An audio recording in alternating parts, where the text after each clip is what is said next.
Está no ar mais um Leão Podcast e que alegria ter você aqui conosco, que alegria ter você aqui em mais um episódio deste podcast que só quer ajudar você a ter uma vida melhor, uma vida mais próxima de Deus em todas as áreas da sua vida. E para esse podcast estar acontecendo, nós temos nossos queridos patrocinadores que estão nos ajudando, que ajudam ali mês a mês a utilizarmos essa estrutura, a essa imagem, esse áudio, os episódios chegarem até você, né? E um deles é o Cruzeiro Católico.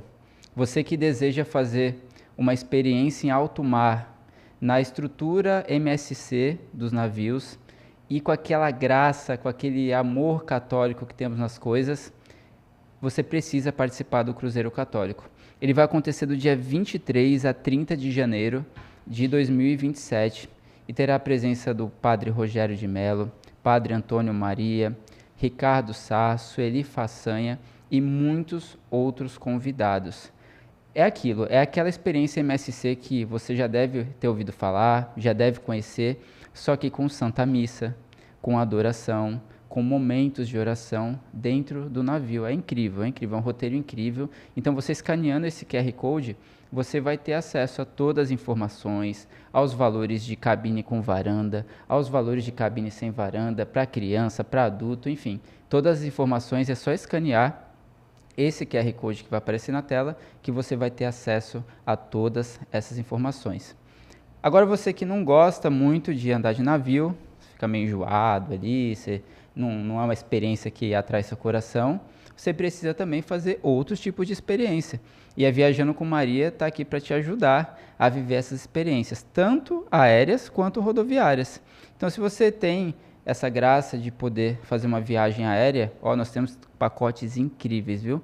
Temos pacotes para o Chile com Thiago Marcon, tá? Belo Horizonte com Frei William, lá de São Paulo, Campinas, entre outras também, PHN, Simbres, nós temos muitos, Juazeiro do Norte com o Padre Wilson, ali da paróquia Nossa Senhora da Lapa, em Cubatão. Então, são várias peregrinações nessa empresa, nessa agência que é totalmente católica. Então, você escaneia esse QR Code aqui também, que você vai receber a nossa agenda, você vai ver as formas de pagamento também, você vai ver tudo que a Viajando com Maria pode proporcionar. Eu vou te falar, a gente faz o que é possível para você conseguir fazer a sua peregrinação, tá bom? E, por fim, agora, e não menos importante, se você quer registrar os seus sacramentos, você precisa entrar em contato com a Simuitiello. A Simuitiello é uma empresa de fotografia católica, fotografia sacra, que quer registrar o batismo, que quer registrar o seu sacramento da confirmação, o seu matrimônio, tudo isso na pessoa da Nicole, que sabe onde ela está? Atrás dessa câmera. A Nicole, um dia ela vai aparecer aqui, ó. A Nicole é uma pessoa maravilhosa, gente, que vai ajudar você a registrar esse momento tão lindo com Deus. Tem coisa mais importante que o sacramento? Não tem, gente. É uma vez só, né? Você batiza uma vez só, você faz o sacramento da confirmação uma vez só, e o matrimônio uma vez só. Olha que coisa linda. Tem que estar registrado, né? Você vai perder essa chance de registrar esses momentos tão lindos com Deus, você não pode deixar para lá. Então, escaneia aqui, a Nicole vai te atender, a Nicole vai falar coisas maravilhosas para você, a Nicole vai mostrar o trabalho dela e você vai ficar muito, muito feliz em viver esse momento. E dados os devidos avisos, quero apresentar o nosso convidado aqui de hoje, Dr. Guilherme Stimmer, de nome alemão. Prazer, doutor. Tudo bem? Como você está? Tudo bem, graças a Deus. Você poderia se apresentar aí para a nossa querida audiência do Leão?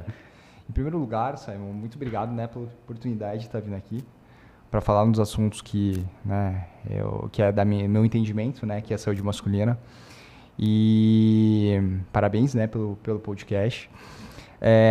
Para me apresentar, né, inicialmente, meu nome é Guilherme Stimmer, né? De nome alemão, como você falou, né? Não sei onde que está o alemão. Eu acho que, obviamente, nos antepassados. Não conheço tão bem eles, mas, enfim, deve haver. E, na verdade, assim, eu me definiria, né? Eu sou, obviamente, católico, né? Desde quando era criança, fui batizado, né? Quando pequeno já. E só que, obviamente, acabei tendo um afastamento e depois voltei à igreja, né? Assim, mais fortemente, graças a Deus, né? E estou trilhando a vida espiritual, né? Avançando cada vez mais. Eu também sou pai. Sou pai de 3 meninos, né? O Francisco, o Hugo e o Guido. E também minha esposa está grávida mais uma vez, né? A gente está esperando a Sara. E eu também sou médico, né? Sou médico de saúde masculina.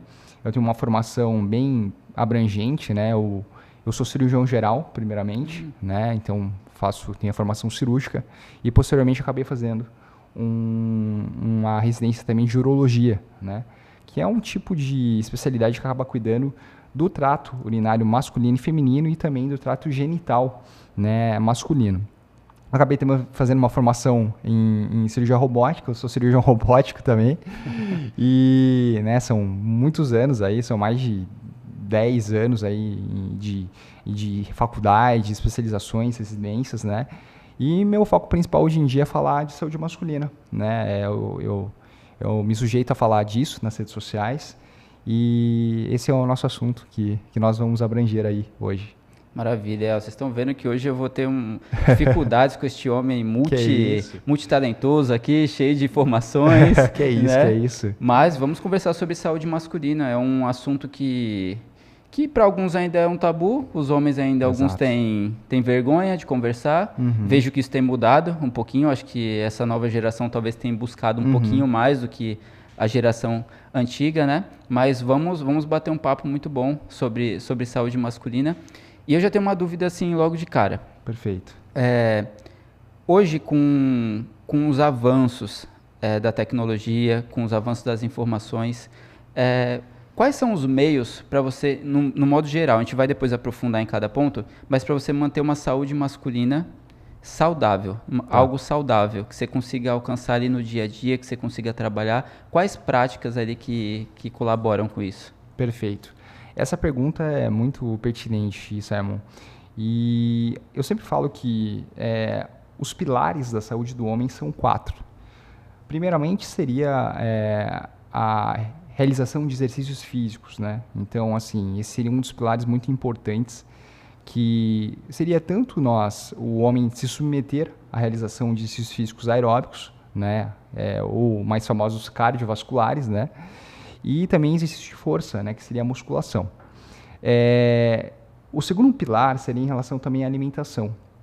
O homem deve prestar atenção quanto à sua alimentação, né? O que ele está comendo, evitar açúcar, evitar alimentos ultraprocessados. Também tem alguns alimentos que são importantes, né, para o homem estar consumindo, por exemplo, principalmente gorduras boas, né, que vão melhorar a sua produção de testosterona. Veja bem, a produção de testosterona, ela tem um precursor, que é o colesterol. Então, o homem precisa de boas fontes de gordura para que ele consiga, né, produzir boas quantidades de testosterona, que é o principal hormônio sexual masculino. Então, primeiro seria, como eu falei, exercícios físicos. O segundo seria em relação à alimentação. O terceiro seria o controle de estresse. Hoje, né, nós vivemos um mundo muito conturbado, o estresse excessivo.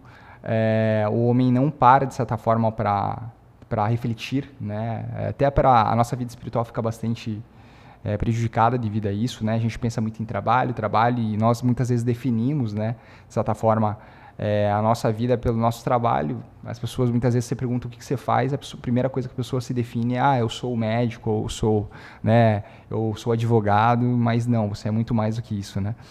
Então, essa é uma coisa bastante importante, é um tema muito importante da nossa contemporâneo, né? Porque isso nos deixa muito estressado, a gente dá muito foco às coisas erradas, que aumentam o nosso cortisol. E a quarta coisa seria em relação ao sono, né? O sono, que é um fator muito importante também, que tem diversas funções do organismo, né? Como melhora da imunidade, diminuição do cortisol, melhora da liberação de testosterona também. Então, são 4 pontos, né, que eu acabei falando. Então, exercícios, alimentação, controle de estresse e também o sono. Nessa questão da alimentação, a gente sempre ouve falar de alimentos ultraprocessados que fazem mal, mas às vezes eu percebo que nós não entendemos o que é alimento ultraprocessado. Você poderia dar um exemplo assim de tudo que é ultraprocessado? Tudo não, né? Muita coisa, tudo, né? Mas quais alimentos que as pessoas mais consomem ultraprocessados que fazem mal à saúde dela, sobretudo os homens? Certo. Não, perfeito. Os alimentos ultraprocessados são aqueles que contêm muitos condimentos, né? Sal em excesso, substâncias que acabam sendo cancerígenas muitas vezes, né? E exemplos, né, de alimentos que acabam sendo ultraprocessados são alimentos como salgadinhos, os refrigerantes em si, né, acabam tendo muitos condimentos também, salames, presunto, né, coisas, esses tipos de alimentos. Então, assim, que hoje, infelizmente, hoje acabam fazendo muito parte da vivência de muitas mesas de brasileiros, sim, né? sim, Infelizmente, né? Acabam fazendo alimentos também que acabam... hoje nós temos também eu sempre falo que é muito importante, até para que acabam atuando como disruptores endócrinos, né? Que acabam atuando diminuindo os níveis de testosterona, fazendo também, participando, por exemplo, entrando no lugar que a testosterona tem que se ligar no corpo, os microplásticos também, né? Então, por exemplo, alimentos que acabam tendo também, sendo embalados com plásticos, eles acabam, de certa forma, também causando um malefício para a saúde.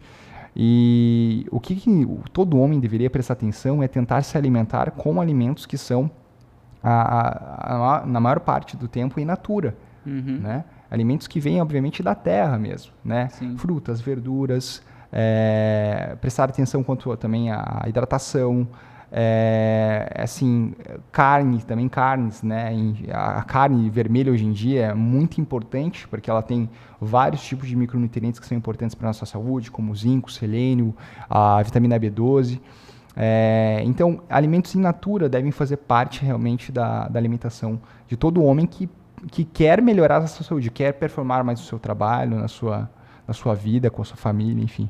E de que forma esses alimentos, eles, por exemplo, influenciam na saúde genital masculina? Ou na saúde da própria próstata, enfim. Perfeito. Como é que você come esse tipo de alimento? Por exemplo, lá no seu café da manhã tá cheio de salame, tá cheio de presunto, margarina também, que faz mal pra caramba, né? Exatamente. Eu vi um dia acaba fazendo esses mal dias, também. acaba criando plastifica o miocárdio ali, pelo que eu vi, né? Exatamente, né? Ele acaba também, de certa forma, inflamando o corpo, aumentando a sensibilidade, diminuindo a sensibilidade à insulina também. Então, assim, ele realmente não é um bom alimento para gorduras saturadas, de certa forma, né? Que acabam, gorduras saturadas que não são boas, que acabam influenciando a saúde. Então, como que esses alimentos acabam, né? Os alimentos, eles acabam atuando no corpo, eles acabam fazendo isso, né? De certa forma, eles aumentam a inflamação crônica, o estresse oxidativo, que nós chamamos, né? Eles pioram a produção de testosterona, pioram a espermatogênese, ou seja, a produção de espermatozoides. As funções também no organismo, por exemplo, em relação, por exemplo, a muitas vezes acabar diminuindo, piorando a função da tireoide, que é um importante órgão para o metabolismo humano também. Então, eles acabam, de certa forma, tendo um papel sistêmico de piora da saúde. Então, basicamente, dessa forma, aumentando a inflamação, o estresse oxidativo, né, e piorando as funções orgânicas. E um corpo inflamado é um corpo que dói? Não, muitas vezes isso é uma coisa bastante importante. Algumas vezes o homem acha que ele, não estou sentindo, engraçado, eu estava chegando aqui agora, até acabei vindo de Uber aqui no estúdio, né? E eu estava conversando com um Uber e falando para ele que muitas vezes essas doenças não dão sintomas, né? O sobrepeso, a obesidade acabam não dando, né, sintomas. O homem não sente nada, mas o grande problema é que ele não se submete também a uma avaliação mais profunda para que ele descubra que estão várias coisas fora do lugar. Né? O homem, diferentemente da mulher, acaba não buscando o médico com tanta regularidade. Então, isso acaba tendo, na verdade, um impacto muito grande na sua saúde, porque o homem muitas vezes vai se lembrar do médico apenas quando precisa fazer os exames da próstata. Chega 40 anos ali, o cara tem que ir no médico. 40 anos, exatamente, né? Por causa da próstata, né? Mas isso é um grande erro. O homem já deveria procurar o médico, né, para passar por avaliações periódicas muito antes. Ali em torno dos seus 20 anos, 25, 30 anos, né, passar regularmente no seu médico de confiança seria muito importante.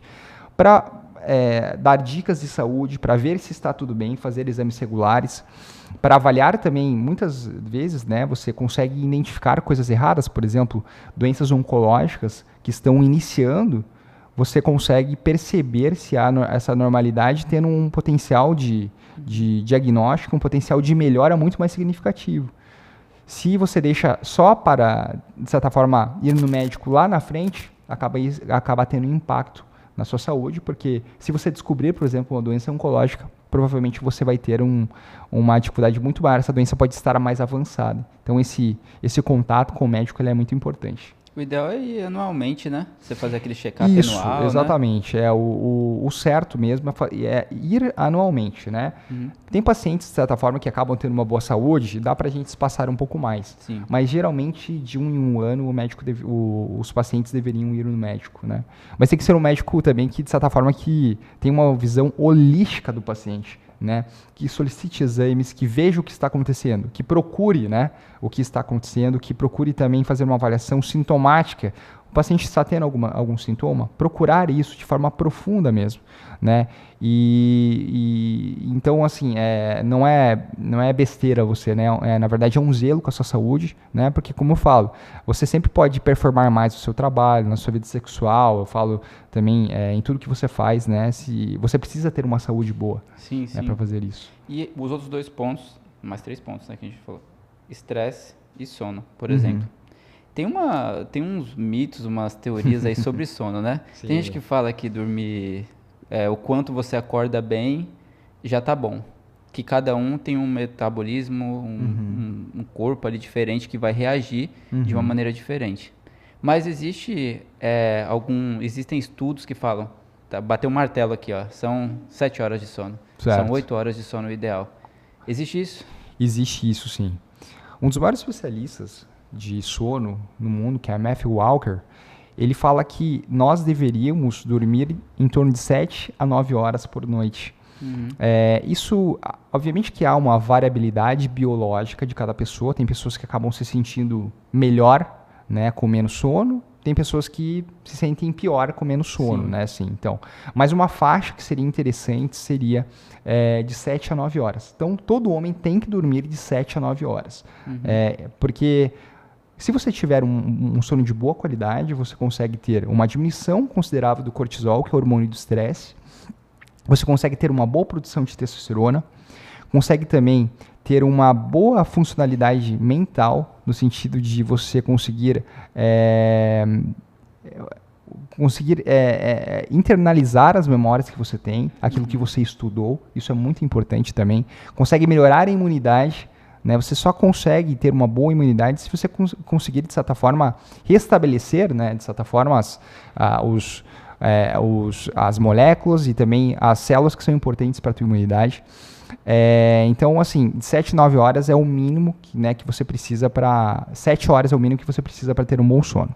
Agora, o fator mais importante, né, quando a gente fala em questão do sono, é você dormir e acordar no mesmo horário.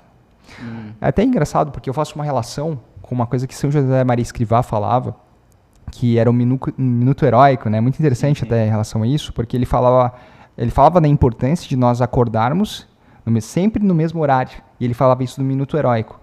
Porque isso, de certa forma, quando você tem uma função muito importante, porque quando você acorda já, né, o teu despertador acaba acordando, te acorda, e você sai já da cama para fazer as tarefas habituais. Isso também, de certa forma, acaba sendo já, você inicia o dia bem. Né? Então, isso é até uma coisa que, de certa forma, que entra tem uma relação muito importante com isso, porque o importante é sempre acordar no mesmo horário e sempre que acordar já sair da cama para que você consiga, né, dar prosseguimento. Essa primeira vitória que você ganha contra você mesmo, né, porque é uma luta, você já consegue, de certa forma, ter motivação para fazer outras vitórias durante o dia. Né? Então, acordar e dormir sempre no mesmo horário é o fator mais importante para que você tenha uma boa qualidade de sono. Então, a regularidade é muito importante, né? Que sempre durma mais ou menos no mesmo horário e acorde mais ou menos sempre no mesmo horário. O senhor falou sobre regularidade. Existem exceções, né? Por exemplo, um homem ali que juntou a sua esposa tiver seu primeiro filhinho. Vai quebrar a rotina de sono de noite, né? Exato. Mas quando você traz isso... significa que a maior parte do tempo é cumprindo isso. Mas que vão haver os períodos da vida que... Exato. Por exemplo, assim, Simon, você sabe, uma vida de uma pessoa adulta, algumas vezes você acaba dando mais atenção para algumas coisas. Por exemplo, algumas vezes eu tenho que dormir até mais tarde. Sim. Não tem como, porque eu tenho que trabalhar. Não é de certa forma, claro, essas recomendações que eu faço aqui, elas são importantes que você siga. Mas a vida não é assim também essa regularidade. Sim, a vida não pode ficar essa monotonia, né, de certa forma. E até uma forma de vaidade, porque eu penso assim, uma coisa que eu aprendi muito como pai, é porque antes eu tinha a minha rotina sempre bem estruturada, né?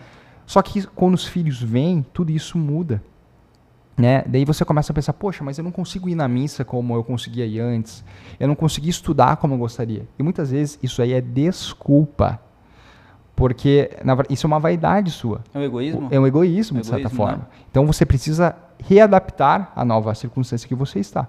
Nunca dar desculpa.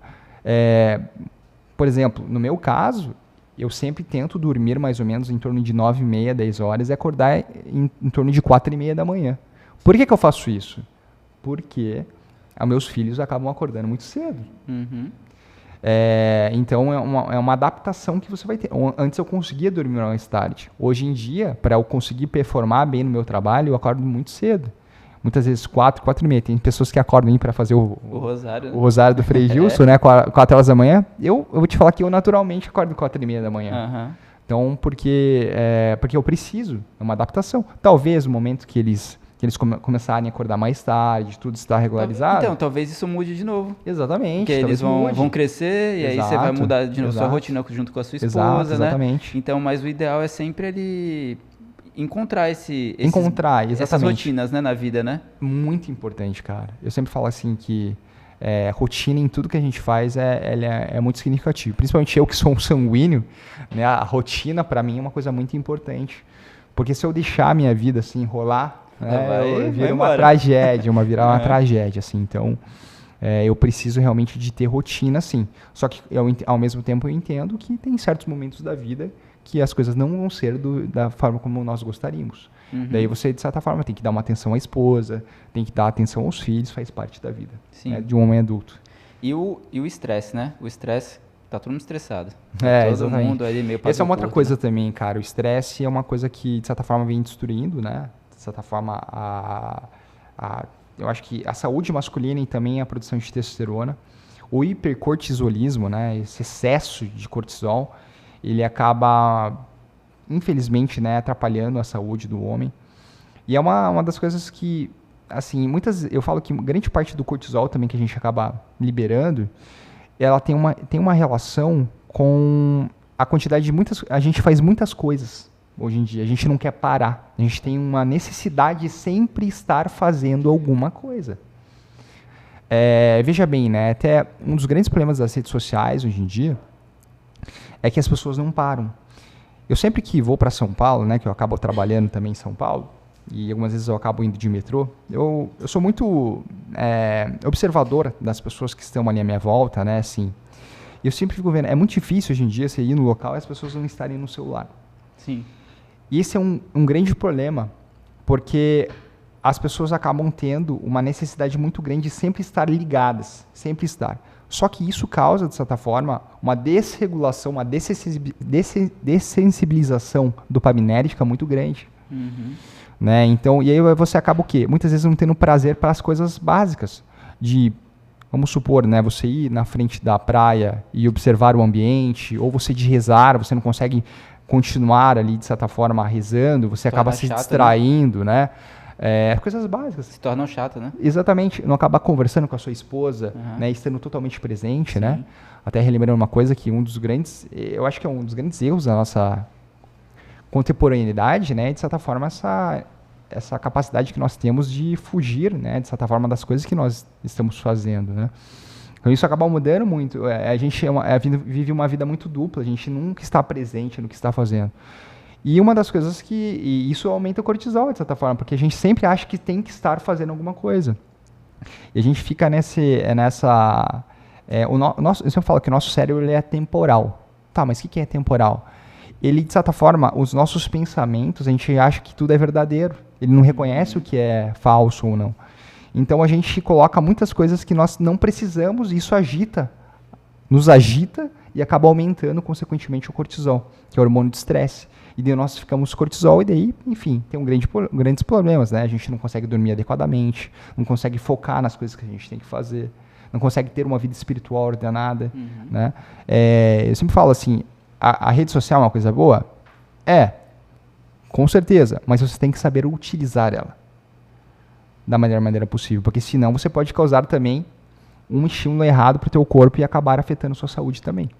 Então você não precisa mais de 30 minutos ali na rede social por dia. Mesmo você que produz conteúdo, vai ali, produz rápido e sai. A vida é no real, a gente tem que ter isso, né? Outra coisa também que para controle de estresse é muito importante é o ócio. A gente precisa de momentos de pausa, assim, total. De não fazer nada. E não fazer nada, doutor, às vezes as pessoas acham que ficar assistindo ali TV é não fazer nada, mas isso você está assistindo TV. Exatamente. Né? Tipo, não fazer nada é não fazer nada, né? Exato, exatamente, não é fazer nada. A gente precisa disso, né? Assim, porque isso é um fator bastante importante para a gente conseguir diminuir o nível de cortisol, o nível de estresse, né? Não fazer nada mesmo, né? Fazer o ócio, né? Então, é necessário isso. E tem outras coisas também que seriam importantes a gente falar em relação ao controle de estresse. A oração é uma coisa muito importante para o controle de estresse. Né? Estudos assim, vários estudos falando. Para você que que você não gosta de religião, cientificamente há estudos que falam que quem reza contribui para a saúde. Exatamente. Não tem como a gente não falar, né? Porque assim, a oração é um potente diminuidor de estresse. E principalmente para diminuir o estresse, você consegue colocar também os propósitos, né, na oração também, né? Você consegue o propósito no teu trabalho para que você volte também, né? Então essa vida de vinde e ide, né? De certa forma, ir para a oração e depois ir para o mundo, é isso que nos move, né? Para a gente conseguir fazer nossas tarefas habituais da melhor maneira possível, enfim. E também um forte regulador do estresse, né? Então a oração regula o estresse assim, de uma forma muito potente. Né? Por isso que eu sempre oriento a todos os meus pacientes que tem um plano de vida. O que é o plano de vida? O plano de vida é você ter um calendário, na verdade, assim, colocar no papel mesmo os horários de oração que você tem que ter durante o dia. Uma agenda ali, né? Exatamente. Você formular isso, né? Por exemplo, quando você acorda, você acaba tendo ali, fazendo as suas orações básicas, fazendo a Lectio Divina. Mais ou menos ali, sei lá, às 10 horas da manhã você faz uma oração. Ao meio-dia você faz o Ângelus. Às 3 horas você acaba rezando talvez o Terço da Misericórdia, alguma outra prática devocional. Às 18 horas você reza o terço. No final do dia você faz, né, o exame de consciência. Né? Então você precisa ter. Né? Por quê? Porque isso faz bem para a regulação do estresse. A gente está falando em nível corporal. Mas ao mesmo tempo você está fazendo bem para o teu espírito também. Sim, sim. Né? Porque você está mantendo uma vida contínua de contato com Deus. E se Deus é o nosso, tem que ser, né, a maior parte do tempo a gente tem que estar, de certa forma, pensando em Deus, você, com essas pequenas doses, né, de oração, durante a sua vida, você acaba sempre se recordando de por que você está aqui, né, de certa forma, para servir a Deus. Sim. Então, acaba tendo diversos benefícios, né? Lembrando que nós temos uma junção, né, nós somos corpo e espírito. Se uma coisa está errada, acaba também, né, prejudicando a outra. Né? Se o corpo está ruim, ele acaba prejudicando o espírito. Se o espírito está mal, ele acaba prejudicando o corpo. Então, são coisas que são interligadas. E essa é uma das coisas interessantes, Simon, porque muitos dos médicos não sabem, não têm essa abordagem, de certa forma, de entender que toda pessoa que aparece na minha frente, muitas vezes, tudo bem, a gente tenta ordenar a parte corporal, mas é também necessário que o médico ele entenda da parte espiritual, do que é uma alma, quais que são as potências da alma, mesmo que ele não seja, né, católico. Porque, assim, a gente vê várias desordens. Vou citar um exemplo básico aqui para você. Gula. Gula é um problema, né, é um pecado, que ele, se estiver desordenado, ele acaba afetando também o corpo. Sim. A pessoa ela fica mais propensa ao quê? A ser obesa, a fazer mal para a saúde, de certa forma acaba desregulando, tendo sobrepeso. Sim. Também outros pecados acabam também sendo muito suscetíveis. Por exemplo, vou dar um exemplo básico. Quem é muito guloso, provavelmente é muito preguiçoso também. Ou fala muito. O verbo exatamente. A forma que você se comporta na mesa é a forma que você se comporta na vida. Exatamente. São coisas interligadas. Então, essa junção, esse entendimento da amplitude do que é o ser humano, eu acho que me torna um médico diferente. Ah, com certeza. Ainda Eu mais tenho no tempo certeza. de hoje. Exatamente. Eu tô pensando aqui, a luxúria, por exemplo. Você vive endividado.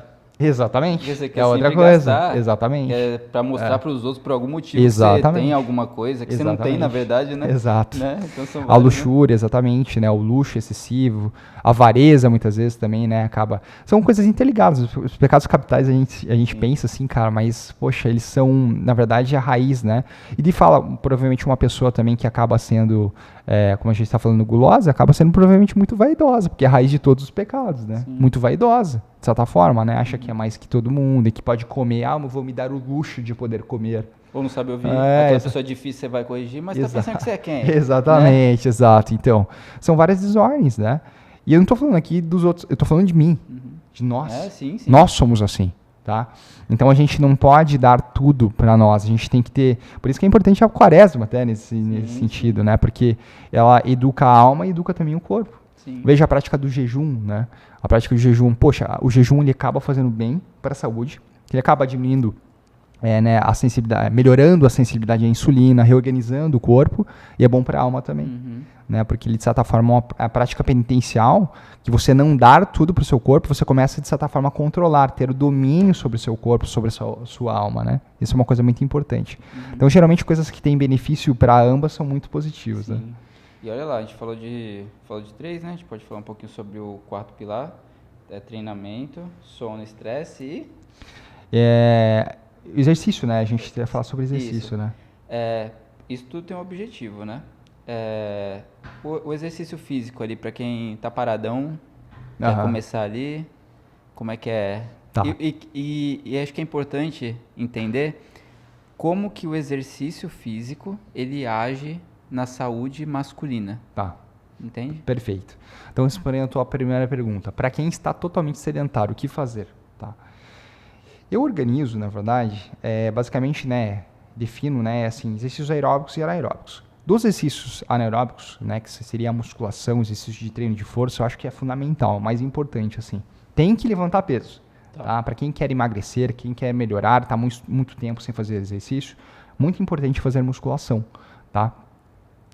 Então, eu orientaria, né, em torno de 3 a 4 vezes por semana a treinar, com pesos mesmo, né, fazendo exercícios básicos, que grande parte das academias hoje, né, elas acabam se vangloriando em relação, por exemplo, às máquinas, enfim. Mas o que realmente que seria o mais importante para buscar, né, fazer exercício de musculação seria os exercícios básicos, seria o agachamento, seria o supino, seria o levantamento terra, só que infelizmente, são um tipo de exercícios que são esquecidos pela maioria dos treinadores físicos. Infelizmente, eu acho que, assim, claro que tem pessoas que se recordam, né, que são bons profissionais nisso, mas a grande maioria, por experiência própria, eu falo que não sabem dos exercícios básicos, e são os que mais têm o potencial de acabar aumentando os níveis de testosterona, tá? E são esquecidos. Só que para você realizar eles, você tem que ter uma boa assistência, né? Tem que ser um bom profissional que saiba orientar da forma correta como fazer esses exercícios, né? Porque você não tenha risco, não se machuque.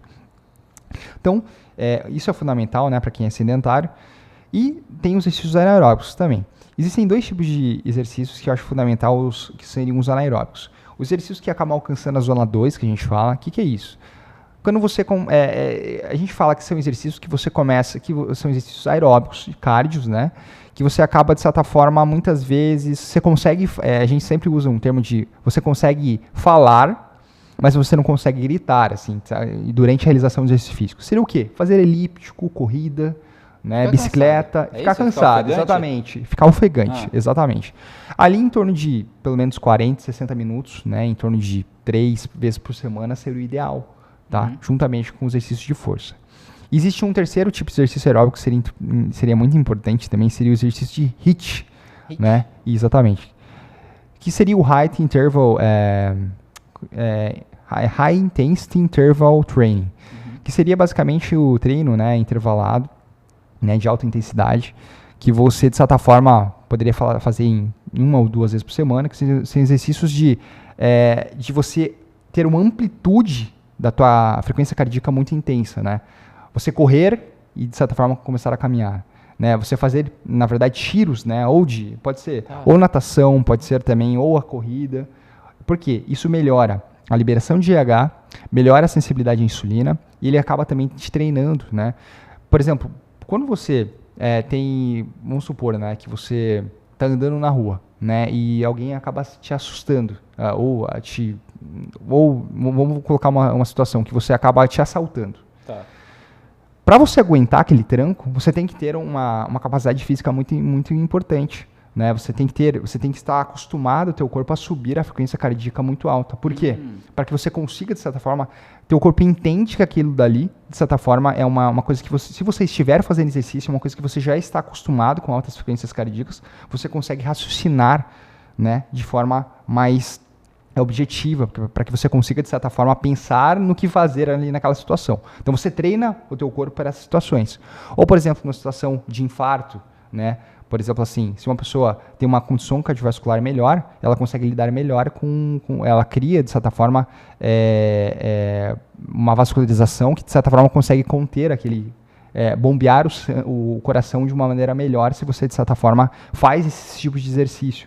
Então, um dos maiores indicadores de você ter uma boa longevidade é aumentar o que nós chamamos de VO2, né? Que seria, de certa forma, a capacidade tua cardiovascular. Então, esses exercícios, né, do HIIT, né, que a gente fala, treino intervalado, ele é muito importante para que você consiga, de certa forma, né, ter uma certa... treinar o seu coração, né, a tua parte cardiovascular, ter... esse é também um tipo de exercício aeróbico muito importante para ter na nossa rotina, que seria de 1 a 2 vezes por semana. Então, acho que seriam 3 exercícios básicos. Treino de força, treino cardio, que seria o da zona 2, que seria treino aeróbico comum, e também o HIIT, né, que seria um exercício fundamental também. Se você pudesse colocar isso na sua rotina, todos seria o ideal. Agora, para quem está iniciando, né, pode começar com o básico, com a musculação mesmo. Sim. Né, você iniciar com a musculação mesmo, para que você já consiga pegar ali condicionamento físico para já encarar os outros tipos de exercício. Ou se não gosta ali, pode fazer algum, tem que se mexer, né? Tem que se mexer. Uma caminhada ali em volta da casa. Faz alguma coisa. Na praça, né? Você falou do preparo do coração, eu lembrei de foi uma tragédia que aconteceu, foi um senhor que perdeu o filho dele. Uhum. Na verdade, foi um irmão que perdeu o outro, já era de idade. Sim. E aí ele foi lá reconhecer o corpo. Isso aconteceu, foi com um conhecido meu há pouco tempo. Uhum. E na hora que ele foi reconhecer o corpo, ele morreu também. Então, exato. Porque o coração dele talvez não estava preparado para esse tipo de emoção, né? De baque. Exatamente. Né? Exatamente, muito importante. Por exemplo, uma das coisas que até por os homens não se cuidarem muitas vezes do coração, muitas vezes situações como essa de aumento da frequência cardíaca acabam exigindo mais do coração e a pessoa tem uma obstrução que está subjacente, que ele não sabe que existe. E muitas vezes a pessoa infarta ali e não sabe.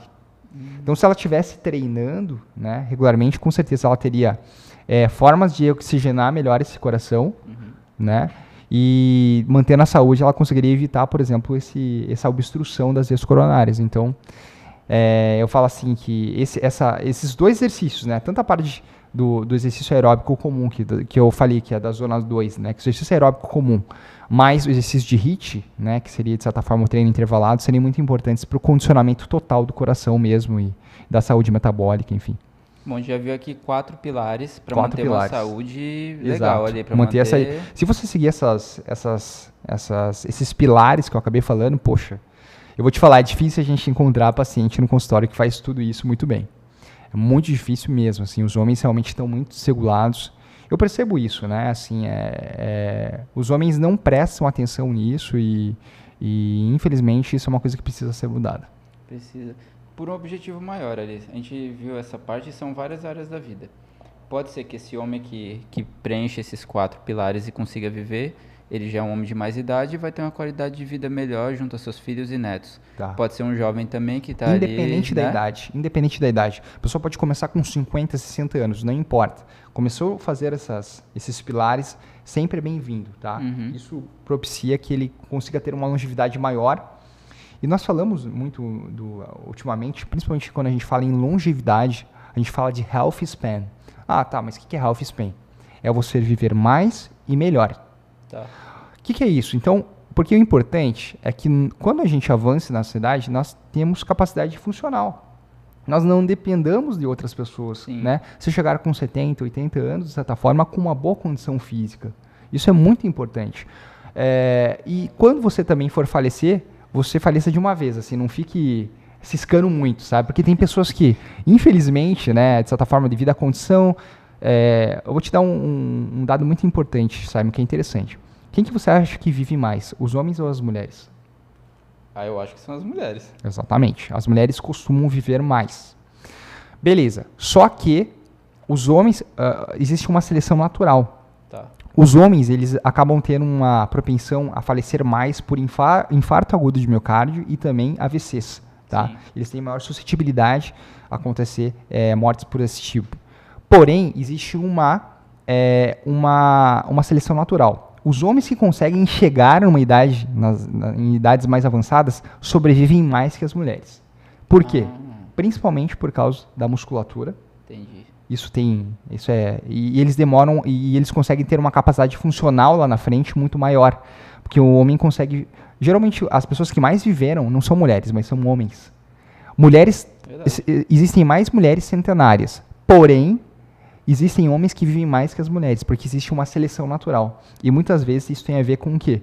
Com a parte genética e tem a ver também com a qualidade de vida e também com a musculatura. A musculatura é outra coisa muito importante também para que as pessoas consigam avançar, né, em vários anos. E isso fala muito do health span. Do quê? De você chegar em altas idades com uma boa capacidade funcional, conseguindo fazer exercícios, conseguindo fazer as tarefas de casa, cozinhar, enfim. Isso não é uma questão, por exemplo, quando a gente fala de viver muito e viver bem, não é uma questão de vaidade, né? De você falar, eu quero viver até 120 anos por viver, não. Mas é espremer ali a laranja até onde dá pra ir. Fazer o suco até onde dá pra fazer. Porque Deus fez o corpo, fez sua alma, e ele que sabe a hora que vai ir. Exatamente. Mas você pode ajudar ele também, a gente não pode ser vaidoso no sentido assim, eu tô fazendo essas coisas, certeza que eu não vou... Claro que não é bem assim, né? As coisas são do tempo de Deus, né? Mas eu acho que você pode fazer a sua parte. Que é bom, né? Você tem que fazer a sua parte em tudo na nossa vida, assim. Eu acho que muitos católicos hoje em dia começam a orar muito, assim, principalmente no começo que você está iniciando na vida cristã, né? Você começa, nossa, as devoções, e não para, a vida espiritual. Na verdade, está sendo um baita de um vaidoso. Porque daí ele começa a achar que ele só tem que orar. E não é assim. A vida é no real, tá? A vida com a família, com a esposa, no seu trabalho. Aí que está, né, a tua vocação de santificação. E não muitas vezes só orar. Mas claro que você tem que orar. Eu não estou tirando aqui. Mas sim você ter uma vida espiritual que está ancorada na realidade. Isso é fundamental. Na sua vocação. Porque o meu afilhado veio aqui, ele é monge. E eu falei, monge só reza, né, cara? Ele trabalha pra caramba. Trabalha pra caramba. Ora et labora, né? Então assim, exatamente. Não adianta você ficar ali só preso nessa esfera e as outras todas deteriorando, Exato, né? Exatamente. Então, tem uma frase que eu gosto muito, que é de Santo Inácio de Loyola, que vai falar, trabalha como se tudo dependesse de ti, confia como se tudo dependesse de Deus. E é bem isso, né? A gente tem que fazer a nossa parte. Seja na saúde, seja no nosso trabalho, com a nossa vida em família, e as coisas acontecem no real. Então a gente, de certa forma, na vida cotidiana, na vida, né, real, que a gente tem que, de certa forma, né, introduzir Deus. Esse é o espaço nosso de santificação, principalmente para nós, que estamos hoje em dia nesse mundão aí, né? Sim. Nós somos do mundo, a gente não pode esquecer que, acima de tudo, nós estamos no mundo, né? Sim. Então somos do mundo, mas estamos com Deus. E é impossível a gente não falar de saúde masculina e também não falar de testosterona, que foi citado aqui algumas vezes. Vamos lá na parte prática. Um homem que está com a testosterona baixa, como é que sintomas ele dá? Assim, Ótimo, no dia a dia dele ali. Essa pergunta é muito boa. Ele começa a virar vegano? O que acontece com ele? Exatamente. Mas vamos falar. Essa é uma pergunta muito boa. Assim, beleza. Só para falar, a testosterona é o principal hormônio sexual masculino, né? A gente tem outros hormônios sexuais, que seria estrogênio também, né? De certa forma, um hormônio também que está contido no homem, que tem funções importantes. Mas a testosterona é o principal hormônio sexual masculino. E quando que nós identificamos que um paciente, por exemplo, tem baixa testosterona? O diagnóstico de hipogonadismo, tá? O que é isso? Hipogonadismo, baixa testosterona, ele é feito com duas condições. Quando o homem tem sintomas associados com níveis de testosterona, geralmente em torno, assim, existe posso falar assim, um nível de testosterona que vai ali dos seus 280 a 400 nanogramas por decilitro, que seria considerado como níveis que, de certa forma, podem, né, sugerir, por exemplo, um quadro de hipogonadismo. Então, essa faixa ali. Mas eu diria em torno de 350, 320 seria abaixo disso, né, de Sikutov. Abaixo disso, nós consideraríamos que o paciente tem uma testosterona baixa. Área de risco, tá? Ali. Exatamente. Mas tem que ter sintomas associados. Tá. Então, a síndrome de hipogonadismo, né, é quando você tem sintomas associados com dosagens de testosterona abaixo, em torno ali de 350, 320 nanogramas por decilitro. Quais são esses sintomas? Tá? Eu sempre divido em sintomas sexuais e sintomas não sexuais. Tá. Por que isso? Porque, geralmente, o primeiro sintoma que vem quando o paciente tem uma baixa testosterona é em relação à parte sexual. Não quer, tá? Chega em casa lá, aí ele começa a falar que tá com dor de cabeça. Então, não, tem isso. Mas, assim, o principal sintoma que seria a baixa testosterona seria em relação aos sintomas sexuais. Sim. E quais seriam esses sintomas sexuais? Seria a baixa libido, tá? Então, você não ter a motivação de procurar a sua esposa, né? Essa é uma coisa. Você também ter, por exemplo, uma ausência das ereções matinais, né? E aí tem um vocábulo muito interessante que eu acho que os pacientes algumas vezes acabam falando isso no consultório. O famoso, desculpa a palavra aqui, mas é tesão de mijo. O que é isso? O que é isso? Sabe aquela vez que o homem está com vontade de você acorda pela manhã e você, de certa forma, né, fica com um pênis ereto porque você tem vontade de ir no banheiro? Muitas vezes esse é um sinal que o homem está com uma baixa testosterona. Se antigamente ele tinha, né, essa ereção matinal, e depois, quando ele tinha vontade de fazer xixi, e ele, de certa forma, acaba não tendo mais essa ereção, isso significa que está errado. É um sinal já. Um dos sinais mais objetivos de baixa testosterona é você não ter uma ereção matinal. Né, o homem não acordar com ereção. Isso é uma coisa muito que nos diz que algo está errado. Né? Outras coisas também que podem acontecer. Por exemplo, o paciente que não tem um orgasmo satisfatório. Tá. Existe uma relação de nível de testosterona com o orgasmo. Se o homem ter baixos níveis de testosterona, ele provavelmente tem um orgasmo ruim. Então, ele não se satisfaz na relação sexual. Disfunção erétil também é outra coisa, que seria em relação ao paciente não conseguir ter uma ereção normal e não conseguir manter a ereção. Tá? Então, por exemplo, ele está lá na relação sexual com a sua esposa e muitas vezes acaba não tendo, né, uma manutenção da ereção para chegar na ejaculação, no orgasmo e na ejaculação. Sim. Esse é um sinal também que o paciente pode estar com baixa testosterona. E o último, que eu acho que é muito interessante também, é você diminuir o volume seminal. O que é isso? O homem ejacular e não ejacular grande quantidade, né, de líquido. Né? Isso é estranho também. Né? Se o homem começa a ter isso, provavelmente ele pode ser também um sinal objetivo, né, de baixa testosterona. Então, esses seriam os sintomas sexuais. A parte prática ali, né? Exatamente. Esses seriam os sintomas sexuais que são os mais comuns. Sim. Agora, nós temos os sintomas não sexuais também. Quais seriam os sintomas não sexuais? Seriam cansaço excessivo, falta de disposição para as atividades habituais, o homem já, de certa forma, fica letárgico, ele tem que fazer uma coisa, ele fica, não vou fazer. Meu paradão ali. Exatamente. Lembrando que esses sintomas que eu estou falando que não são não sexuais, assim, é difícil de a gente aferir isso porque existe uma variabilidade biológica muito grande. Tem pessoas que sentem mais, tem pessoas que sentem menos, enfim. Mas eu vou acabar falando aqui quais seriam esses sintomas, né? Seriam o cansaço excessivo, seria uma das coisas também.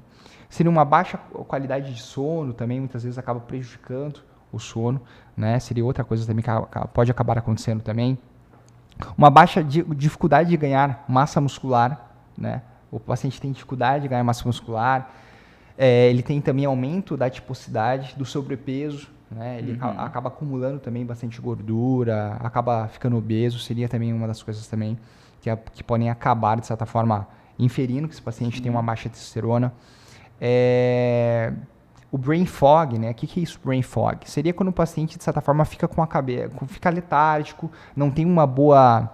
Ele fica com pensamentos, de certa forma, pouca efetividade, né, na realidade, ele fica, de certa forma,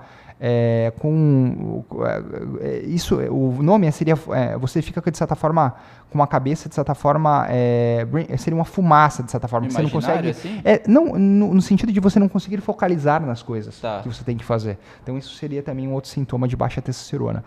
Né? Então esses seriam sintomas que poderiam, né, inferir que esse paciente tem uma baixa testosterona, obviamente que juntamente com baixos níveis de testosterona. Né?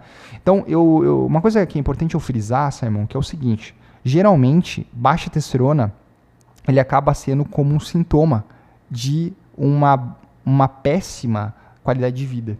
Então, ele acaba, de certa forma, devido a uma péssima qualidade de vida, ou você não estar prestando atenção nesses pilares da saúde masculina, você vai acabar calhando com uma baixa testosterona. E não a baixa testosterona que vai causar essas coisas. Geralmente é isso que acaba acontecendo. Ele não é causa, ele é consequência. Geralmente é consequência.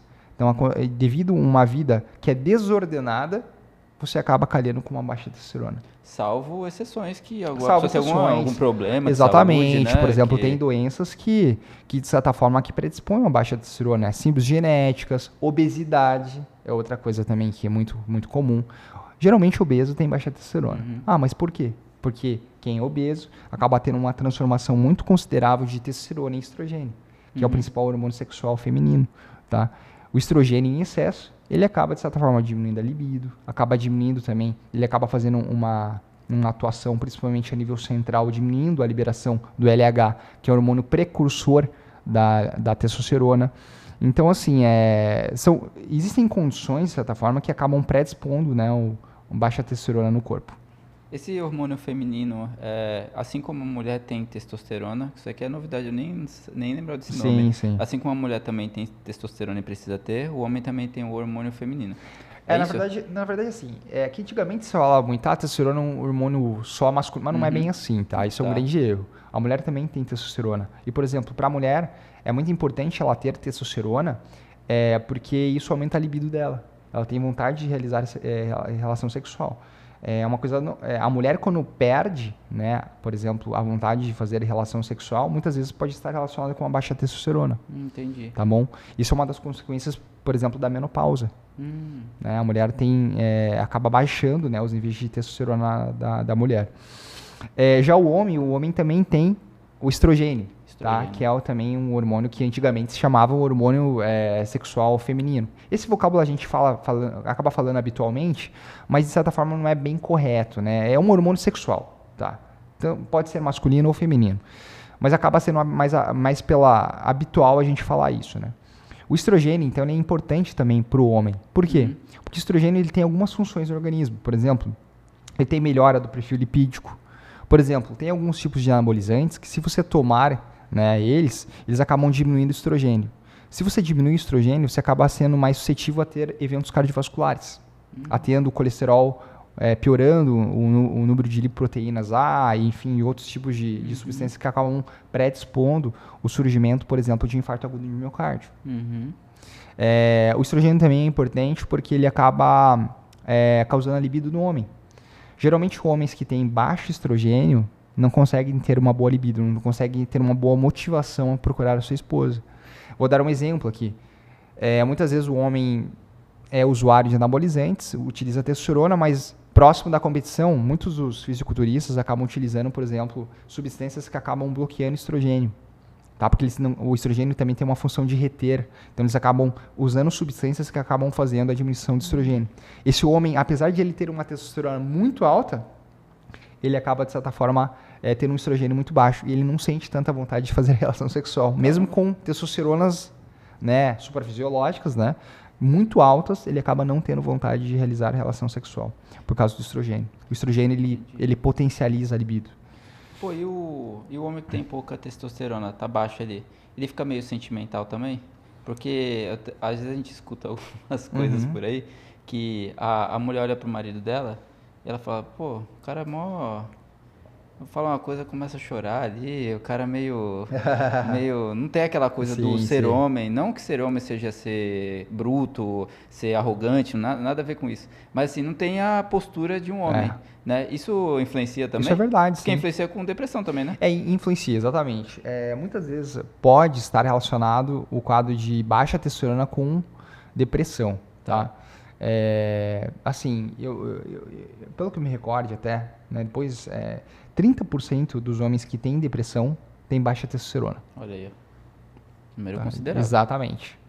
Então, a gente percebe isso. Então, sempre, por exemplo, uma pessoa quando tem depressão, ela precisa ir no psiquiatra e o certo é sempre, se for homem, o psiquiatra tem que dosar testosterona. Porque pode ser uma das causas de depressão, né? Ou uma das possíveis consequências também, que acaba, de certa forma, piorando mais ainda a depressão. Entendi. Então, tem que ser visto isso. Agora, em relação ao que você falou, né? De certa forma, o homem acabar ficando mais sentimental, de certa forma, verdade. Porque a testosterona é um tipo de hormônio que ela dá, né, o que nós chamamos de foco ao homem. Né? O homem, quando tem uma baixa testosterona, ele não tem foco. Ele não é objetivo nas coisas que faz. Então, ele acaba muitas vezes ficando muito sentimental, para baixo, letárgico, desmotivado. Então, a gente pode fazer uma relação com isso, sim, sabe? Caramba. E eu vi alguns vídeos seus falando sobre a questão de casais que queriam engravidar.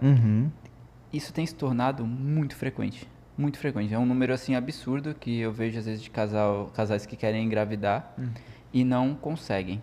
E vão buscar, às vezes, um método muito distante e esquecem das coisas mais próximas e simples para se resolver. De que forma o homem, a gente está hoje falando no episódio sobre homens mais, pode se cuidar, se prevenir para ter um filho saudável, para ter um filho bonito, um filho bom ali. Exato, exatamente. Ó, apesar desse podcast aqui ser para homens, né? Geralmente são as indicações às mulheres, tá? Vocês, na verdade, acabam sendo muito detentores, de certa forma, vocês têm que puxarem os seus maridos para que façam a avaliação, né? Porque eu falo que quem traz a estabilidade à casa é o homem. Então ele precisa, de certa forma, né, estar bem, né, para realizar as suas atividades rotineiras, para performar bem no trabalho, performar bem na vida espiritual com os filhos, com a esposa. Ele precisa estar bem. Agora as mulheres também. Vocês são um casal, vocês têm que, na verdade, um ajudar o outro. Isso é muito importante. Tanto que é engraçado, Simon, que grande parte das vezes que eu acabo recebendo mensagens no meu Instagram, né, acabam sendo de mulheres. Sim.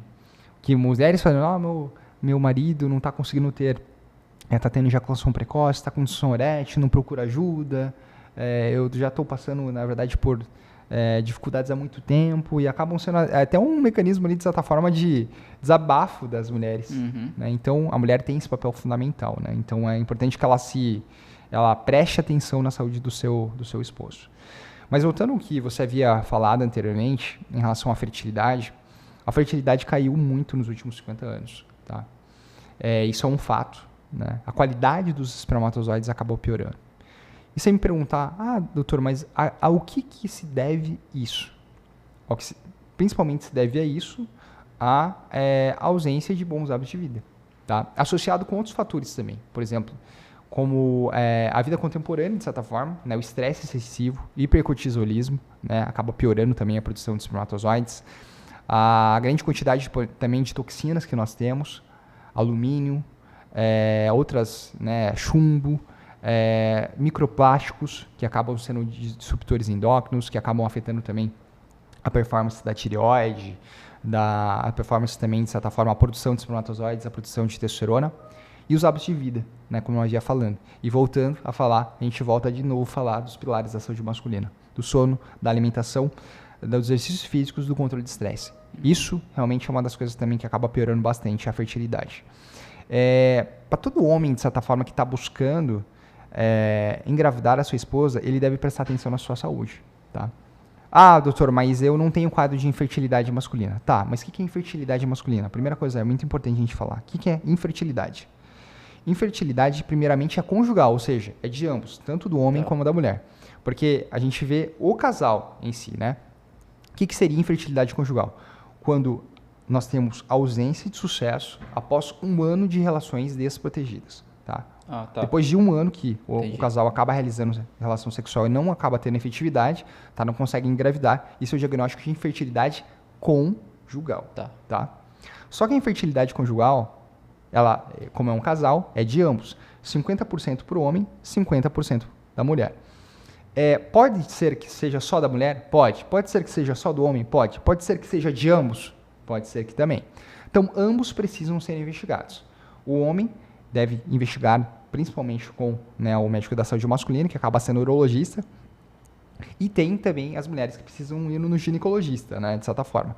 Obviamente que eu acabo tendo um entendimento também por lidar com muitos casos de infertilidade conjugal, né? Eu sei opinar também em relação quando eu vejo alguma coisa das mulheres, né?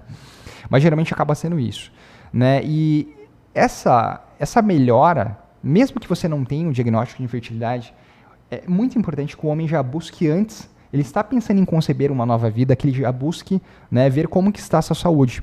Porque assim ele vai ter ele pode, por exemplo, melhorar a qualidade dos espermatozoides e melhorar o potencial fértil.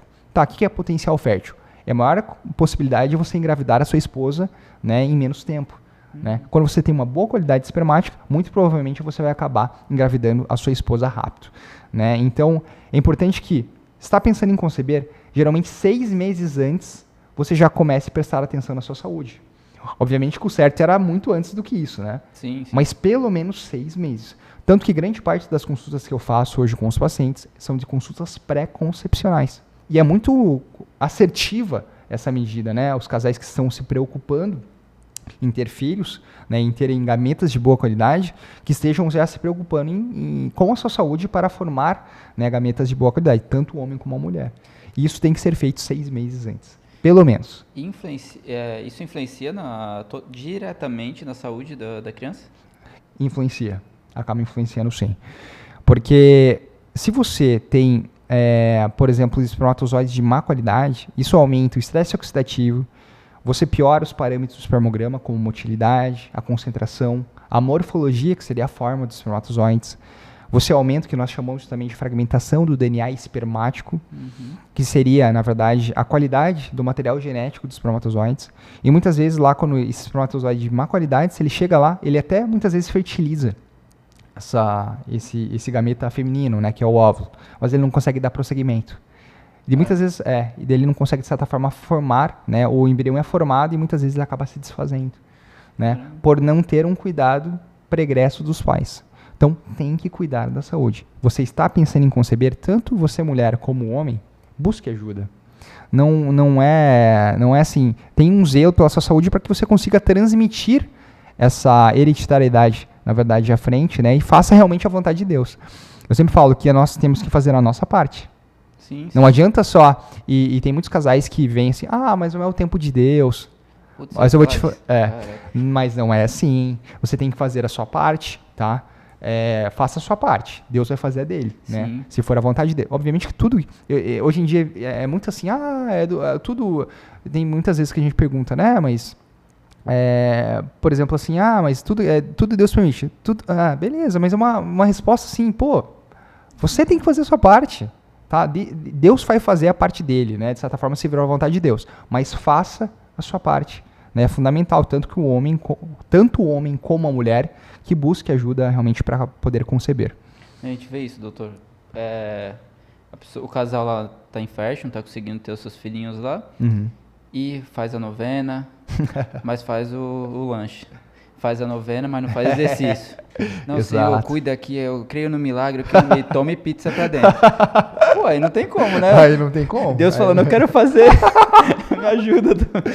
Exatamente. Deus, né? Vai falar, não faz exercício, come pizza, é desordenado. Então, poxa, sabe, a gente tem que fazer a nossa parte. Mas aí vem muitas vezes, mas essa pessoa tá bebendo, faz tudo errado. Tá, mas não vamos, a regra não é essa. Exatamente. Tá? Essa é exceção, de certa forma, né? Geralmente casais que se cuidam, que têm uma boa saúde, provavelmente vão conseguir conceber, né, crianças que são saudáveis. Isso é uma coisa assim, mais do que provado pela ciência, né? Hoje nós falamos muito em epigenética, né? Que nós temos a possibilidade, de certa forma, também de transmitir, né, os bons genes para nossos filhos. Então isso, se cuidar faz parte, na verdade, do itinerário, né, de um casal que quer engravidar. Eu vi o senhor falando sobre algumas coisas no seu Instagram também, relacionado a uma coisa que eu não fazia ideia. o celular ali no bolso da frente pode influenciar negativamente também o homem, né, na produção de espermatozoides de qualidade, né? Além dessa prática, que todo mundo faz isso, né? Além do uso do, Isso é né? verdade. Todo mundo faz isso, né? Além desse uso celular, quais outras práticas que as pessoas têm no dia a dia, o homem que tem no dia a dia, que pode atrapalhar ele? Tá. Beleza, então essa é uma das coisas, tá? Do celular muito próximo. Por quê? Tem vários estudos que acabam falando que alguns tipos de onda, né, acabam piorando a produção dos espermatozoides. Então, a gente tenta evitar. Outra coisa também que o celular faz, ele esquenta a região ali próximo ao escroto. E, veja bem, por que os testículos são fora da cavidade abdominal? E, na verdade, eles eram... A formação dos testículos acaba acontecendo na cavidade abdominal e acaba descendo na vida mesmo uterina mesmo. Ali por volta da 30ª semana de formação, né, da criança, geralmente os testículos acabam descendo. E por que os testículos são fora? Porque os testículos, para ter uma boa produção de testosterona e também boa produção de espermatozoides, eles têm que ficar numa temperatura mais abaixo do corporal do que, enfim, o corpo, né? Então, sempre que há mecanismos que esquentam demais o testículo, isso acaba piorando a produção de espermatozoides. Então, os testículos acabam tendo, né, sendo afetados tanto pelo celular, tanto também pelos laptops, muitas vezes, né? Eu vou te falar, tem grande parte dos meus pacientes, eu acabo até falando isso, é muito engraçado.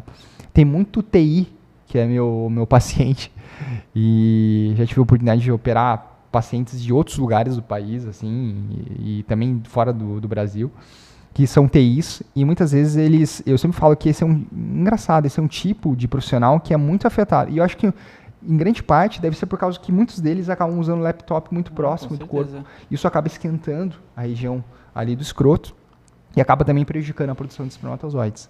Então, essa é uma outra prática. Usar também calça muito próximo de certa forma, que aperta muito os testículos, pode piorar a produção de espermatozoides.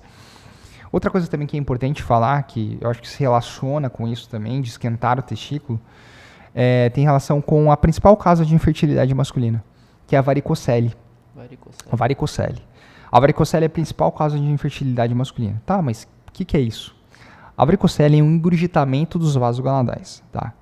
Dos vasos, principalmente das veias, tá? As veias, principalmente do lado esquerdo, acabam aumentando de calibre. E por que elas aumentam de calibre? É porque eles acabam, de certa forma, tendo um déficit, né, um defeito das válvulas. A gente tem 2 sistemas de vasos no nosso corpo, tanto artérias como veias. Geralmente, as artérias são por onde acabam chegando o sangue oxigenado que vem do coração. E as veias são um tipo de sistema que acaba voltando o sangue para o coração. É a mesma coisa que o mecanismo de varizes, né? Tem pessoas que têm varizes. Por quê? Porque as veias acabam sendo defeituosas. Elas acabam tendo válvulas que são incompetentes. E por elas serem incompetentes, muitas vezes você tem que usar meia, você tem que fazer exercícios para, de certa forma, facilitar esse retorno venoso. E a mesma coisa nos testículos. Tem pessoas que têm veias que são defeituosas. Ou seja, chega sangue, mas não volta sangue de uma maneira, né, ideal para a veia cava e depois para o coração. Então isso acaba, de certa forma, prejudicando, porque ele acaba esquentando, né, fica ali metabólitos, principalmente na região escrotal, acaba esquentando também os testículos, acaba aumentando o estresse oxidativo e muitas pessoas não sabem, mas é a principal causa de infertilidade masculina. E geralmente é um tipo de causa que é operável, tá? É uma causa, a maior causa em torno de 40% a 50%. Né? Então, é quase como se o paciente chegasse no consultório, a primeira coisa que eu tenho que avaliar no paciente, se ele tem já um quadro de infertilidade masculina, né, que é a ausência de sucesso após 1 ano de relações sexuais desprotegidas, é ver se o paciente tem ou não varicocele. Caramba. É a principal causa. E muitas vezes os homens também que já tiveram filhos também podem ser afetados. Entendi. Porque é uma doença tempo-dependente. Tá? Muitas vezes o paciente já tem, geralmente ele já tem quando de certa forma jovem, e acaba piorando ao longo do tempo. Entendi. Então é muito importante que se avalie isso. Né? E ele acaba piorando tanto a produção de espermatozoides quanto também a produção de testosterona. Tá? Tanto que pacientes com hipogonadismo, ou seja, com baixa testosterona, uma das possíveis alternativas a nós propormos, né, por exemplo, de intervenções terapêuticas é realizar a cirurgia de correção da varicocele. tá? Que pode ajudar realmente na produção de testosterona. Legal. E pra gente chegar... Agora tá chegando ao final já, a gente vai ter que fazer outro, eu falei. Que isso? Eu falei, muita coisa aqui. Eu tinha falado já que não ia dar, mas eu tenho que fazer parte 4, 5. Queria tirar uma dúvida sobre alguns mitos ali, verdades que acontecem neste meio, né, entre homens, assim, que muitos foram influenciados principalmente pela pornografia, tá? Sim. Que eu acho que é importante. Antes disso, eu lembrei de uma coisa que eu tenho que perguntar também. Eu tinha mandado um WhatsApp pro senhor falando que ia falar sobre isso. Tem muito jovem utilizando estimulante sexual. Muito. Eles estão desordenados ali. Eu tenho contato com alguns e eles usam, cara. Eles estão usando assim, não é porque precisa, não é. É para ter um desempenho melhor.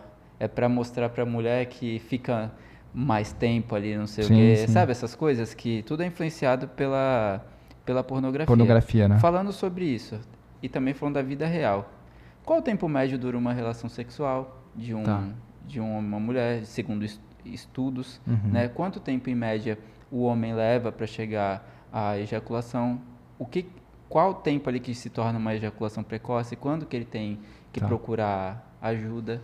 Né? Só pra Essas gente... perguntas são muito boas, porque de certa forma acaba sendo também de certa forma um momento muito propício, porque são dúvidas muito comuns, né? Principalmente casais que são castos assim, de certa forma, né? E acabam iniciando a vida sexual.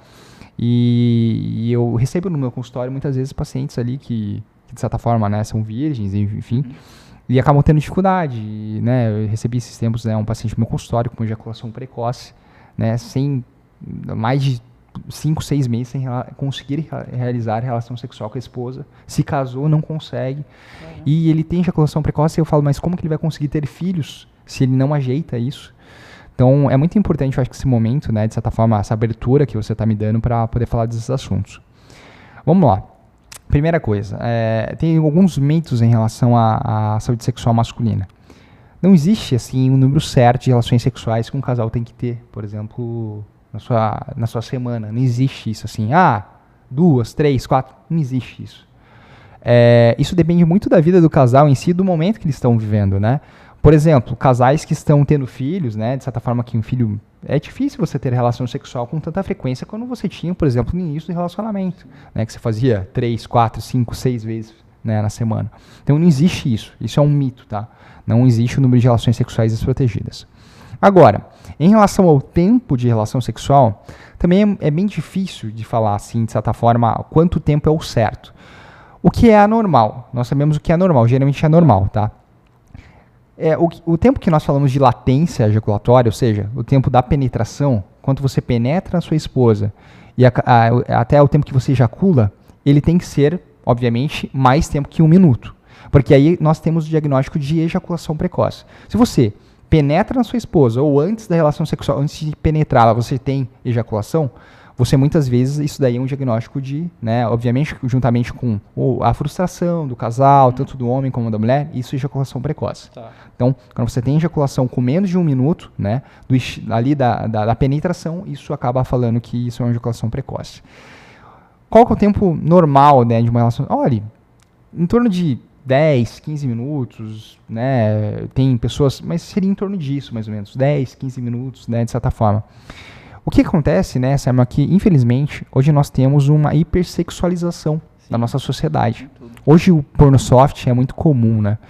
Até eu falo no Instagram, é muito fácil ter acesso, por exemplo, a conteúdos adultos, né, de certa forma. TikTok também. Infelizmente, né, também até eu falo assim, muitas vezes não são nem expostos assim, de certa forma, né, é evidente, mas muita amostra, né, as mulheres muitas vezes, tanto as mulheres como os homens, né, mostram muitas coisas, né, isso de certa forma acaba sendo muito ruim, porque a gente acaba tendo uma mente muito mal, de certa forma se acostuma com coisas que não são normais. Se eu for ver ali, né, vou falar há pouco tempo, né, uns 70 anos, 75 anos, era um absurdo você ir na praia, não era concebível uma mulher ficar de biquíni. Sim. Não era concebível isso, não era normal isso. Isso é uma coisa muito contemporânea, principalmente a partir da Revolução Sexual. Foi. Então, até o uso dos anticoncepcionais. Então, houve uma banalização do sexo. Sim. E, obviamente, que, de certa forma, as pessoas ficaram muito doentes mentalmente em relação à parte sexual. Então, hoje tem muitos... eu falo que grande parte dos jovens acaba tendo uma necessidade de performance muito grande. Eles têm que dar conta, né, da sua parceira. Eles têm que, de certa forma, fazer ela se sentir, assim, ter prazer sexual, e ele também. Só que muitas vezes isso acaba causando ansiedade. Uhum. Por isso que eu falo que o casamento é o melhor lugar para ter relação sexual. Por quê? Porque, obviamente, né, obviamente que tem uma orientação de Nosso Senhor Jesus Cristo, mas, ao mesmo tempo, é o lugar certo para quê? É um espaço de intimidade do casal. Sim. Tá? Intimidade. Então, o casal vai se conhecendo corporalmente, de certa forma. E eu falo assim, por quê? Porque é um ambiente de entrega total. O sexo é gostoso, de certa forma, tanto para o homem como para a mulher, quando há entrega de corpos. Poxa, é um nível de maior intimidade que você tem. O homem penetra na mulher. Uhum. É uma intensidade muito, na verdade, absurda. Não era para ser estranho falar sobre isso. Exatamente, não era? Transformar estranho por causa da forma que exatamente, coisas, da forma banalizada que foi. Mas é bonita a forma sexo que foi não é, desculpa, assim, não é, o pessoal vem assim, masturba. Cara, que coisa ridícula é essa? Vocês, na verdade, reduzirem o ato sexual a uma banalidade. E uma, sei lá, uma masturbação, alguma coisa assim. Uhum. E isso é um absurdo. É uma entrega de corpos, na verdade. Né? Então, assim, é uma coisa que, de certa forma, tem que ser feita com... Até eu falo muitas vezes, né? Ejaculação precoce. O problema da ejaculação precoce, muitas vezes, até que eu falo aqui, muitas vezes acaba atendendo também jovens que, de certa forma, não têm uma vida sexual ordenada, não dentro do casamento, acabam, né, de certa forma... Eu falo, cara, como que você vai conseguir, de certa forma, evitar a ejaculação precoce se você não consegue nem conversar com a sua parceira sobre relação sexual? Exatamente. O homem, um casal, tem que conversar sobre a relação sexual. Uhum. Sabe que muitas vezes salva o casamento de várias pessoas que estão em crise, Simon? Você fazer, na verdade, na verdade, você anotar, amor, hoje a gente vai ter relação sexual. Isso muitas vezes salva os casamentos, cara. Uhum. Porque o sexo é uma das coisas que volta, as pessoas começam a ter intimidade e abre espaço. Você amansa a tua esposa, você amansa o marido. Uhum. E consegue introduzir assuntos que muitas vezes, casais que estão em crise, cara, acabam muitas vezes, você consegue, de certa forma, melhorar, de certa forma, né, ali a relação do casal, mesmo com relação sexual, com o sexo. Uhum. Então, assim, voltando, né, eu sempre falo para os caras que não têm uma parceira sexual fixa, como que você consegue? É óbvio que você vai ter ejaculação precoce. Você fica ansioso, você acaba tendo a liberação de catecolaminas, isso ferra tanto a tua sensibilidade peniana, e você acaba também tendo uma predisposição a ter disfunção erétil, porque a adrenalina ferra a ereção. Uhum. O espaço do sexo é um momento de intimidade que você tem que estar relaxado, tem que estar tranquilo, tem que ser uma coisa gostosa.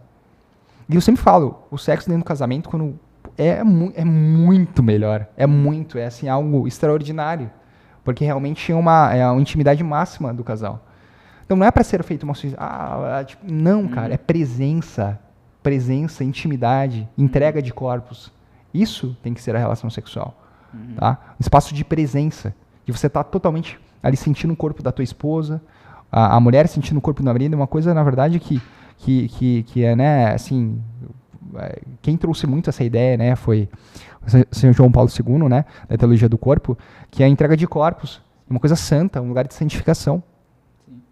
Então, a gente tem que olhar o sexo como um espaço diferente, não banalizar como vem sendo banalizado ultimamente. Então, eu acho que respondi todas as perguntas que eu acabei. Eu não sei também se tem mais alguma pergunta, mas esse é um assunto muito legal, né? Assim, eu falo, ejaculação precoce é um problema muito comum, cara, muito comum, que as pessoas têm medo de falar. Eu acabo recebendo muitos pacientes no consultório sobre que de certa forma tem esse problema, porque o que é ejaculação precoce? Ela tem duas causas principais. Uma na causa psicológica mesmo, ansiedade, e também tem pessoas que têm uma sensibilidade maior peniana, tá? Tem pessoas que naturalmente têm uma sensibilização, muitas vezes pode estar relacionada com a pornografia, porque há uma dessensibilização dopaminérgica, né? Tem também a ver com outros neurotransmissores, como a serotonina também. Então, algumas pessoas precisam utilizar até medicamentos para isso, tá? E geralmente são medicamentos antidepressivos, né? A paroxetina, tem a dapaoxetina, que é outra medicação também que está bastante em voga hoje em dia, que você acaba tomando antes da relação sexual. Só que também tem que observar outra coisa. Geralmente, quem tem ejaculação precoce tem a ver com ansiedade. E alguma coisa induziu essa pessoa a ter isso, né? Então, o médico, né, ele tem que ficar esperto quanto a isso, né? Ele tem que ser um terapeuta mesmo ali, ele tem que observar isso, né, profundamente. Sim.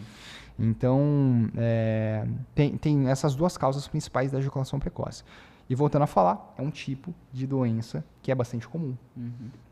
Só que muitas pessoas têm medo de falar. E esse espaço de abertura de falar de sexo de uma forma polida e de certa forma correta, ordenada, eu acho que é o momento certo para a gente estar falando sobre isso. E voltaremos num segundo momento para falar mais, porque ficou muita coisa para a gente falar ainda, hein? Mas, doutor, quero agradecer muito a sua presença do fundo do meu coração. Obrigado por disponibilizar o seu tempo para vir aqui, para ensinar tanta coisa aqui que você ensinou para a gente, né, para todo mundo que está nos assistindo aqui. Queria que você deixasse aí o recado, suas redes sociais, como te encontrar, como é que encontra o Dr. Guilherme, hein? Sim, vai ter muito atendimento agora. É isso aí. Então, Simon, primeiramente, muito obrigado, né, pelo teu convite. Como eu falei, espaços como esse são muito importantes para a gente falar da importância da saúde masculina, falar de assuntos pertinentes tanto para homens como mulheres. E falar também que eu também, né, atendo presencialmente também por via online. Presencialmente eu acabo atendendo tanto aqui em Santos como em São Paulo também, né? E acabo atendendo também de forma online. Graças a Deus eu tenho a oportunidade de atender pacientes de outros países, né? Já operei pacientes de outros lugares, Portugal, enfim, da Alemanha, né? Agora até o final do ano eu acabei operando um paciente de lá que veio para cá. A gente fica muito feliz, né, disso acontecer. E das minhas redes sociais, eu tenho um Instagram, né? Que é @Dr. Guilherme Stirmer, né? Que com ST2ISRMR, que é com o nome alemão, né? Vai aparecer embaixo. Exatamente. Que lá eu sempre estou postando coisas sempre é um veículo, né, de comunicação muito importante. Sempre deixo minhas caixinhas de perguntas lá para que sejam respondidas, né? Mande mensagem para mim, eu vou ficar muito, muito feliz, né, de receber as mensagens e para responder as perguntas que sejam pertinentes aí a vocês, tá bom? Obrigado, doutor. E muito obrigado a você que esteve aqui conosco, que assistiu esse episódio. Se você é um homem que está assistindo aí, deixa essa vergonha de lado, vai lá, procura o doutor, procura se tratar, procura se cuidar. E se você é mulher e o maridão tá meio ali, você identificou ali alguma coisa aqui que foi falado com o maridão, dá um puxão de orelha no maridão, vai junto com ele no consultório do doutor, para você conversar. Exato. Ajuda ele, dê confiança para ele, que eu tenho certeza que as coisas vão melhorar. Se inscreva aqui no canal Leão Podcast, siga a gente no Instagram e mande aí nos grupos de WhatsApp para os seus amigos, que eu tenho certeza que você vai ajudar muita gente, viu? Deus abençoe grandiosamente a sua vida.